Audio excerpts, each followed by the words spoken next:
Om Swastiastu. Selamat pagi anak kelas 5 yang Bapak banggakan dan Bapak cintai.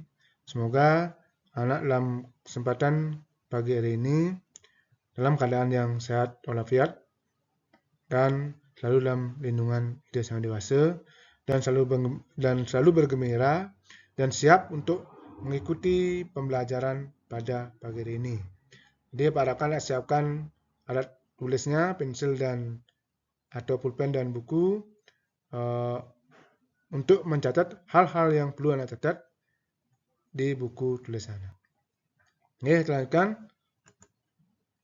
Pada hari ini kita akan membahas tentang mantram Dainika Upasana atau mantram dalam kehidupan sehari-hari.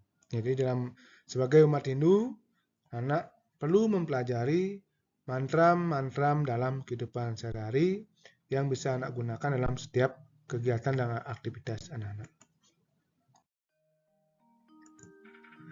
Adapun peta konsep yang akan kita pelajari pada pagi hari ini adalah yang pertama, pengertian mantram Dainika Upasana. Apa itu mantram Dainika Upasana? Itu Pak akan jelaskan. Yang kedua adalah tentang pengertian salam Om Swastiastu dan Om Santi Santi Om. Tuh. Yang ketiga adalah pengertian Trisandya. Apa itu Trisandya? Anak saya sudah sembahyang, Pak. Saya sudah Trisandya, tapi pengertiannya tidak diketahui. Selanjutnya adalah tata urutan melakukan Trisandya. Apa saja urutan pelaksanaan daripada Trisandya. Selanjutnya adalah sikap-sikap Trisandya. Bagaimana sikap Trisandya?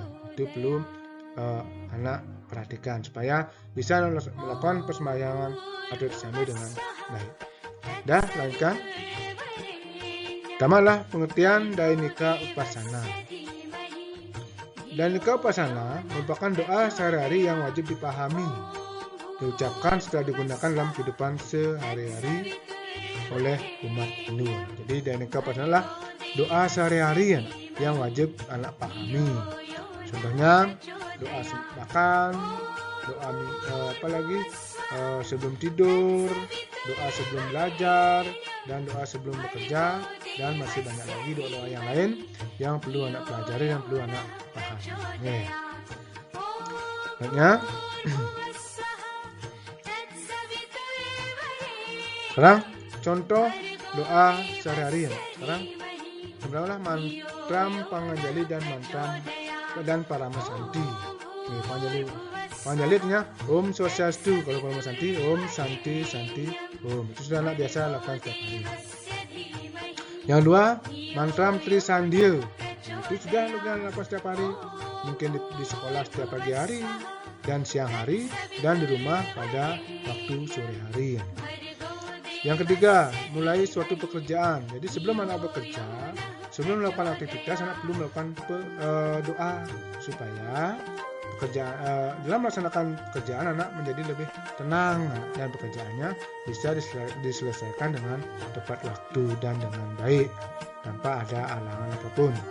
Yang kelima ada mantram bangun pagi.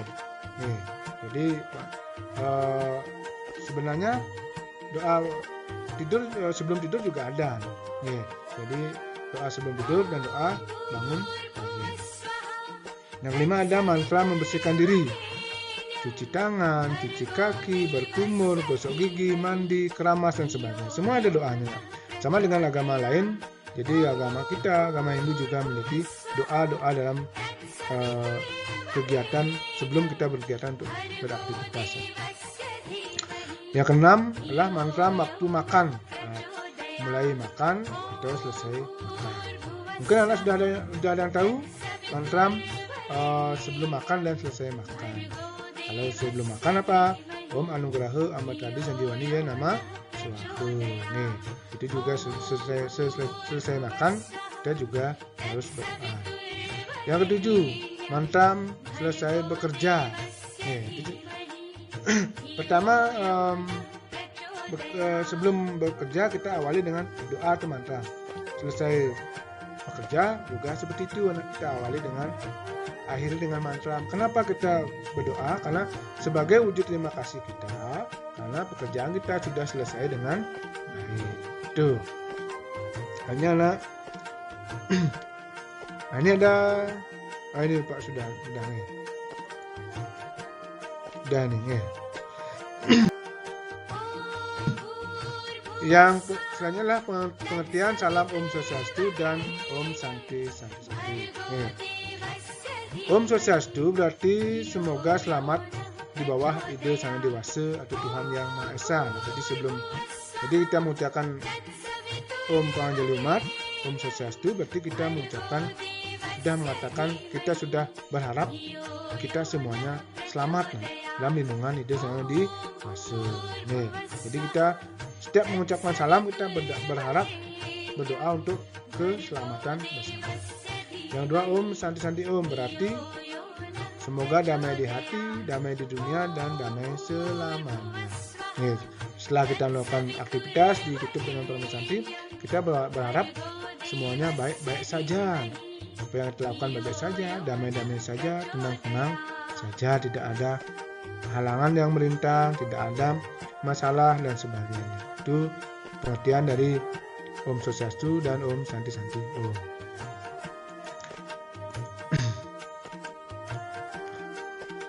Selanjutnya adalah penggunaan salam Om Swastiastu. Di mana saja anak menggunakan salam Panganjali? Di mana saja? Pertama, digunakan berdasarkan mengawali atau mulai kegiatan pekerjaan. Contohnya seperti Bapak tadi, sebelum menjelaskan materi, Bapak awali dengan mengucapkan Panganjali, yaitu Om Swastiastu. Yang kedua, bagi siswa saat akan mulai belajar, baik menulis, membaca, berhitung maupun kegiatan belajar lain. Om Swastiastu, langsung berdoa belajar. Yang ketiga, membuka acara pertemuan seperti rapat maupun kegiatan pelatihan. Mungkin anak akan mau rapat OSIS atau rapat di kelas pemilihan ketua kelas contohnya. Itu diawali dengan mengucapkan Panganjali Umat, yaitu Om Swastiastu. Penggunaan salam Om Santi Santi Om. Penggunaan salam Om Santi Santi Om adalah tujuannya untuk menutup atau mengakhiri suatu kegiatan yang sudah selesai dilaksanakan. Contoh tadi sudah. Mungkin sebentar setelah Bapak materi ini, Pak akhir dengan Panganjali Umat, Pranama Santi. Mungkin setelah rapat OSIS contohnya, rapat di kelas, ketua kelas, itu ditutup dengan Pranama Santi. Rapat seperti tadi selesai rapat, selesai contohnya mungkin kegiatan yang lain itu juga diakhiri dengan Pranama Santi. Mungkin juga anak selesai bekerja atau belajar, bagus sekali diakhiri dengan Pranama Santi. Karena di sini ada tujuan, ada makna adalah mengharapkan suatu kedamaian, ketenangan. Harapannya seperti itu. Ayo anak. Pengertian Trisandya. Ini perlu anak kami mengenai pengertian Trisandya. Kata Trisandya berasal dari dua kata, yaitu kata Tri berarti tiga dan Sandya atau Sandi berarti hubungan. Jadi Trisandya berarti tiga kali berhubungan dengan Sang Hyang Widi-Wasa. 3 kali berhubungan, 3 kali berinteraksi, 3 kali melakukan suatu komunikasi dengan ide Sang Hyang Widi-Wasa. Itu kapan? Pagi jam 6, siang jam 12, malam juga jam 6 atau jam 7 dan selanjutnya. Itu jadi di Hindu itu ada pelaksanaan persembahyang Trisandya itu 3 kali ya. Namanya Trisandya. Tri 3, Sandya itu berarti hubungan atau interaksi. Kita berinteraksi dengan ide Sang Hyang Widi-Wasa melalui apa? Trisandya. Bukan Trisandya saja, mungkin bisa melanjutkan dengan persembahyang lain seperti Pancasemah. Jadi itulah pengertian daripada Trisandya. Itu anak, semoga bisa dipahami. Silakan anak catat yang memang perlu dicatat.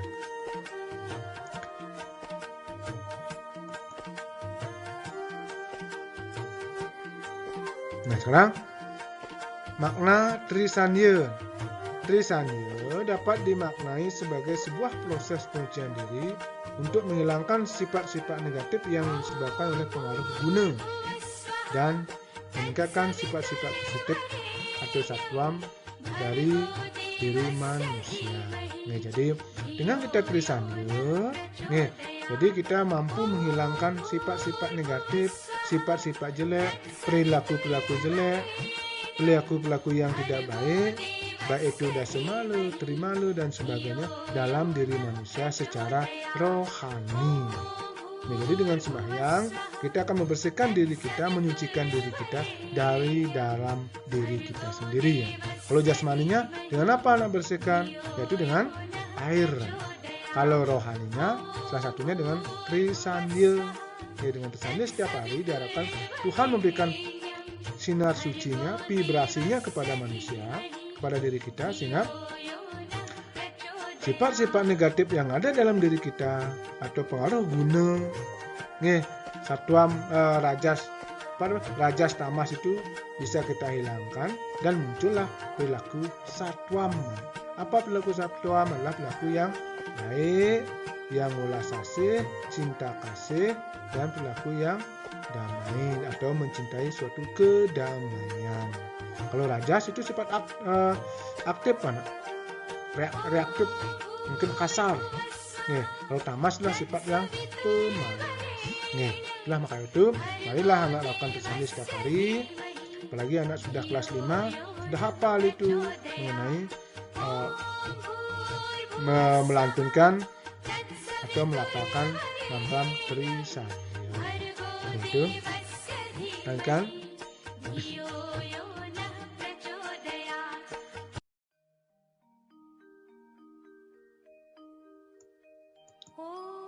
Nah, sekarang tujuan pelaksanaan Trisanya. Apa tujuannya? Yang pertama adalah tujuannya untuk memuja atau memuji ide Sang Hyang Widi Wasa. Jadi kita melakukan kewajiban kita sebagai umat manusia untuk memuja Tuhan. Karena kenapa? Sebagai wujud terima kasih kepada Tuhan telah memberikan kehidupan kita di dunia. Yang kedua, berterima kasih atas anugerahnya. Nah, sudah Pak singgung tadi, anugerahnya apa? Banyak sekali anak. Kita diberikan hidup sudah anugerah, diberikan apa sudah anugerah. Apalagi diberikan alam yang indah di alam ini, diberikan air, sinar matahari dan sebagainya. Semua kesehatan itu juga merupakan sebuah anugerah. Yang ketiga, mohon keselamatan. Nah, itu juga mohon anugerah keselamatan. Mungkin anak mau pergi ke sekolah, Trisanya, tujuannya apa? Supaya saya naik motor, naik sepeda, naik mobil, selamat sampai di sekolah dan akhirnya selamat sampai di rumah. Yang keempat, mohon pengampunan. Nah, jadi sini kita di samping mohon keselamatan, anugerah, juga mohon pengampunan atas segala dosa-dosa yang sudah kita perbuat. Karena dalam tulisannya ada kata papa. Ini adalah kesalahan. Om papa ham papa karmaham. Artinya ada kesalahan dalam diri kita, itu untuk dimaafkan. Kaike, wacike, manacike. Kesalahan pikiran, kesalahan perkataan, dan kesalahan perbuatan itu kita memohon pengampunan, pemaafan kepada Tuhan, baik perbuatan sengaja maupun tidak sengaja. Nah, yang kelima lah mohon tuntunan. Tuntunannya apa? Supaya kita dituntun menjadi orang yang baik, dituntun ke arah yang positif, dituntun ke arah yang kebenaran atau ke arah kebenaran, supaya kita tidak senantiasa melakukan perilaku yang tidak baik, supaya kita tidak membiasakan diri, membenarkan diri berbuat salah. Nah, sudah salah benar ngaku, atau biasakan diri untuk berbuat salah. Ada seperti itu. Maka itu kita mohon tuntunan supaya kita Sebaliknya adalah untuk membiasakan diri untuk berbuat yang benar, berbuat yang baik. Itu tujuannya. Jadi mohon tuntunan. Tuntun supaya jadi orang yang benar, yang baik. Berbicara yang santun, hormat. Kepada siapa hormat?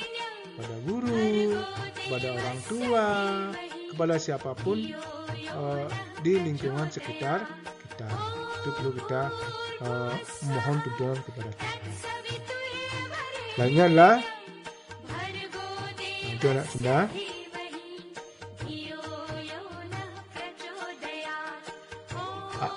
Tata urutan melakukan Tri Sandhya. Nah, itu ada tata urutannya. Tidak sandut tentu saja tidak. Jadi ada tata urutan pelaksanaan Tri Sandhya. Yang pertama ada sikap asana atau pada asana, artinya sikap sempurna, tenang dan konsentrasi dan melakukan Tri Sandhya. Jadi sikap bisa berdiri, bisa duduk, atau bisa tidur. Nah, itu Tri Sandhya kan bisa boleh tidur. Namanya sawu asana, nanti Pak jelaskan. Jadi sikap tenang, sikap sempurna, dan konsentrasi sebelum melaksanakan puja Tri Sandhya. Boleh sikapnya berdiri, boleh sikapnya tidur, boleh sikapnya sambil duduk. Mantranya ada Om Prasada Stiti Sarira Siwa Suci Nirmalaya Namah Swaha. Jadi kita minta ketenangan, konsentrasi. Pada siapa konsentrasinya? Kepada Ida Sang Widi Wasa. Selanjutnya pranayama, yaitu mengatur nafas dengan halus agar dapat melakukan Tri Sandhya dengan baik. Menarik, membuang, menahan dan membuang. Hitungannya ada menarik 1, menahan 3, membuang 2. 1, 2. Jadi menarik 1, menahan 3, membuang 2. Jadi kita tariknya sekali, tahan, buang pelan-pelan sambil kita berkonsentrasi kepada Ida Sang Widi Wasa. Apa yang kita pikirkan? Mungkin pernah melihat patung patung Dewa Ganesha, patung Dewa Siwa, patung Dewa Brahma, atau patung Dewi Saraswati. Kita nak pikirkan, atau patung mungkin Dewa Wisnu yang pernah lihat, itu pikirkan. Jadi atau Dewa Brahma, lihat patungnya, kita ilustrasikan beliau seperti itu. Itulah yang kita pikirkan. Mantranya menarik nafas adalah Ang Namah, menahan nafas Ung Namah, dan menahan nafas adalah mengeluarkan nafas adalah Mang Namah. Itu. Dan sekarang yang ketiga ada Kara Sudana, yaitu sikap membersihkan tangan. Itu dengan menggunakan mantra. Itu ada gambarnya. Adalah yang pertama tangan kanan, Om Sudamam Swaha. Tangan kiri, taruh tangan kirinya di atas, Om Ati Sudamam Swaha.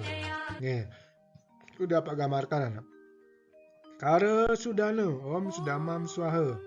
Lagi baliknya Om Ati Sudamam Swaha. Itu anak. Selanjutnya adalah Amustikarana, yaitu tangan nempel di depan hulu hati, tangan kiri di bawah, tangan kanan di kanan dengan ibu jari menghadap ke atas, saling bertemu. Jadi antara ibu jari kanan dan ibu jari kiri itu bertemu, menempel di hulu hati. Itu namanya sikap Amustikarana. Ini sudah Pak contohkan ini, nggak bisa lihat. Nah ini anak. Nah ini sudah ada contohnya seperti itu, anak. Tangan kanannya mengepal, itu, Tangan kanannya mengepal, tangan kirinya di di luaran. Itu jadi itu sikap Amustikarana. Ayo anak. Nah ini lah sikap Trisandi. Jadi ada cara pelaksanaan Trisandi. Sekarang sikap Trisandi. Yang pertama ada sikap Padmasana atau Silasana, yaitu sikap duduk di atas lantai dengan kaki melipat, namanya Silasana, atau duduk dengan kaki dilipat, salah satu kaki berada di atas, namanya Padmasana. Ini contoh. Ya, kalau nggak bisa dengan contoh di bawahnya, nggak bisa di atas apa apa. Misalkan konsentrasi, aturan pelaksanaan sembahyang ikuti dengan baik. Ini khusus bagi laki-laki adalah menggunakan sikap Silasana atau mesila. Karena sudah yang lelaki sudah apa itu. Jadi sekali lagi Silasana lah sikap sembahyang dengan mengambil posisi duduk, yaitu bersila. Nah, kan? Yang kedua ada Vajrasana, yaitu sikap duduk bersimpuh bagi kaum perempuan dengan semua jari kaki berada di lantai dengan pantat berada di atas tumit. Jadi kaki anak di bawah pantat. Nanti anak kaki itu diduduki anak. Jadi duduk di atas kaki, itu bersimpuh atau bertimpuh. Bertimpuh disebut dengan sikap Vajrasana. Ini khusus bagi kaum perempuan. Yang terbalik ya, laki bersimpuh, yang perempuan mesila aja. Ini sudah disebut dengan Vajrasana, yaitu sikap sembahyang dengan duduk bersimpuh bagi kaum perempuan. Itu anak. Yang ketiga ada sikap Padasana, itu sikap berdiri dengan kaki yang tegak lurus, badan mengarah ke depan. Jadi kalau anak sembahyang berdiri, terutamanya di kelas pada saat pagi dan siang, itu sebut namanya sikap Padasana.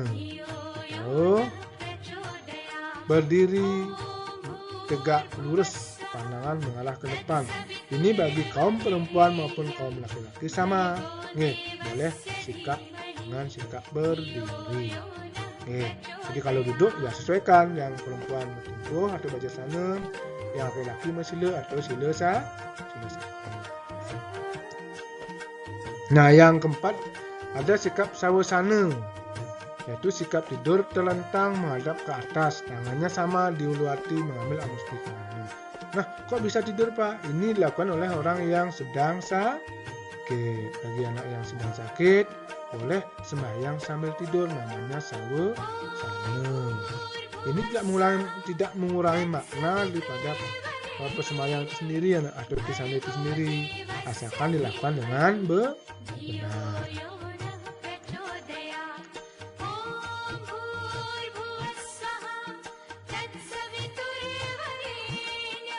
Nah, itu mengenai pengertian Dainika Upasana, pengertian Trisandya, tujuan Trisandya,